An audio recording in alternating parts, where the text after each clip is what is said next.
Que de journées mondiales dans cette émission. Demain, celle de la gentillesse. Hier, celle du véganisme, événement qui se déroule le 1er novembre chaque année, au cours duquel les véganes du monde entier se retrouvent pour célébrer les droits des animaux et faire connaître le véganisme. Sandra Ferreira, bonjour. Bonjour Emmanuel. Plateau repas, votre chronique. Vous êtes diététicienne, nutritionniste. On va faire le point sur le véganisme chez les enfants. Peut-être juste avant cette journée mondiale du véganisme. Qu'est-ce qui s'y passe finalement dans cette journée? C'est important de le rappeler.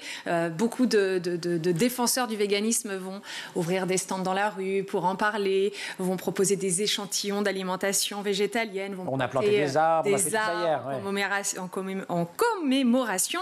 Vous nous faites un peu de vocabulaire sur vegan ? Ça veut dire quoi? Oui, alors le véganisme, enfin vegan, c'est une alimentation où on exclut toute chair animale, même tout ce qui est issu de l'élevage, c'est-à-dire que on va pas prendre de lait, on va pas manger de lait, pas d'œufs. Ça va même plus loin, aussi dans la cosmétique, on va éviter les vêtements, les chaussures, pas de cuir, pas de soie, pas de bougies en cire d'abeille, pas de laine.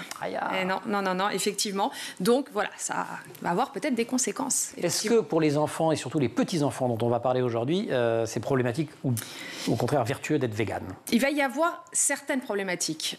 C'est en plein essor, ça c'est important. Il y a de plus en plus de jeunes du coup qui sont exposés au véganisme et exposés aux carences qui peuvent être associées si on est mal suivi. On ne compense pas. Ouais, voilà, c'est surtout en termes de suivi que je veux alerter.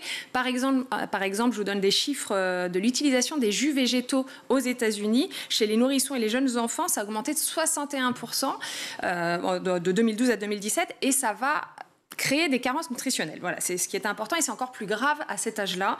Attention, parce que je vous vois venir, les défenseurs du véganisme, oui, la viande, c'est cancérogène, donc il faut vraiment qu'on l'arrête.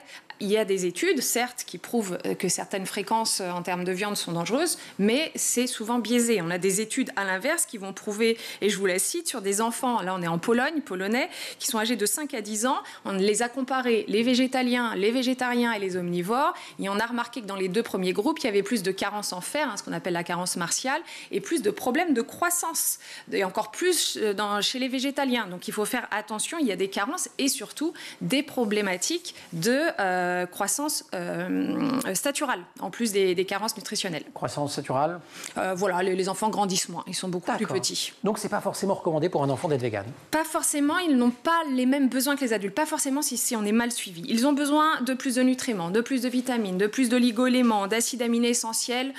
Essentiels toujours en termes de nutrition, dès que vous entendez essentiel, ça veut dire que le corps ne sait pas ne sait pas faire sans. Et il ne sait pas le produire lui-même, il ne sait pas le produire lui-même, donc c'est important.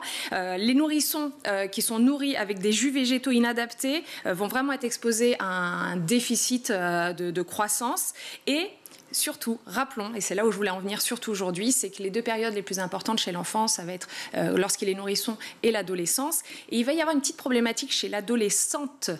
Quand on est chez les filles, elles sont très attentives à la perte de poids. Ils vont utiliser le véganisme. Ça, c'est la pression aussi des réseaux sociaux. La pression du corps parfait. Ça ne date pas des réseaux sociaux, mais ça a été accru. Ça a été accru avec ça. Les réseaux sociaux, en plus, vont beaucoup parler de véganisme. Et elles, les adolescentes, vont avoir plus tendance à le faire pour perdre du poids. Et c'est là où il faut être attentif. Quelques chiffres, 9% des 11-12 ans aux Pays-Bas le font, les adolescentes, pour le poids. On est un peu moins en France, on est sur 2% en France, 3% aux USA, mais c'est quand même existant. Et on rappelle que 40% de la population indienne est végétalienne pour d'autres raisons, végétarienne, parce que la viande coûte cher. Donc c'est pas du tout pour les mêmes raisons. Il faut vraiment se rappeler qu'il y a des grosses carences en iode, en fer et en vitamine B12. Et la B12, c'est la plus importante parce que ça permet de fabriquer les globules rouges et souvent les adolescents et les enfants en sont carencés si c'est mal suivi. Et tout ça, on le trouve dans la viande, dans le poisson notamment. Exactement. Les conséquences cliniques pour les enfants? Les conséquences, c'est vraiment l'apport énergétique qui va vite devenir insuffisant chez le nourrisson de 6 à 12 mois. Du coup, conséquences directes, problème de croissance, c'est ce que je disais tout à l'heure, ralentissement de croissance, dénutrition, retard pubertaire, voire problème d'apparition des règles chez la fille. Enfin, bref, faites suivre vos enfants si vous voulez absolument qu'ils soient véganes. Il faut qu'il y ait un suivi, parce que sans suivi, c'est mal parti. Il faut compenser, et vous ne le conseillez pas. Non. Merci. Voilà. Moi, j'aime bien quand vous faites des chroniques, quand vous dites il faut faire plein de barbecue et manger de la viande. Ah oui, vous savez quand vous voulez je crois que vous n'avez rien écouté. Je vous voyais opiner, c'est des choses que vous rencontrez à l'hôpital? De plus en plus, cette question de comment on mange, comment on accompagne, comment on en fait. Et c'est loin d'être évident.